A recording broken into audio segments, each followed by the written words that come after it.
కోసం మా మీద అనేకమైన మాటలు మాట్లాడారు. మేము ఆ రోజు నుంచి ఈ రోజు వరకు చెప్తున్నాం,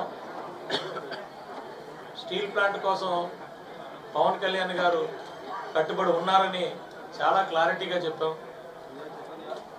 ఆ రోజు 4 లక్షల మంది ప్రజలు ఉన్నప్పుడు కూడా, ఆ మీటింగ్కి వచ్చినప్పుడు కూడా చాలా క్లారిటీగా చెప్పాం. ప్రతి వేదిక మీద చెప్పాం. ఈరోజు అది నిజమైంది. ఇవన్నింటినీ మరి ఈ స్టీల్ ప్లాంట్ కాలం నిజం చేసినందుకు మోడీ గారికి, పెద్దలు చంద్రబాబు నాయుడు గారికి, అలాగే పవన్ కళ్యాణ్ గారికి విశాఖపట్నం నుంచి మరి ధన్యవాదాలు తెలియజేస్తూ,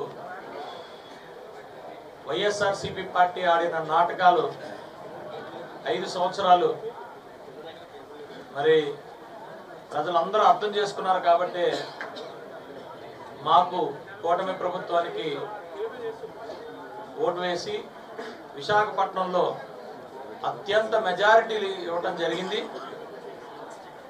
దానికి కట్టుబడి మేము విశాఖపట్నానికి ఏమేమి రావాలో, ఏమేమి పెండింగ్ ఉన్నాయో ఒకటిగా కూటమి ప్రభుత్వం మరి ఈరోజు నెరవేరుస్తుంది. ఎట్టి పరిస్థితుల్లో కూటమి ప్రభుత్వం ఆంధ్రప్రదేశ్ రాష్ట్రంతో పాటు విశాఖపట్నాన్ని, ఉత్తరాంధ్రాని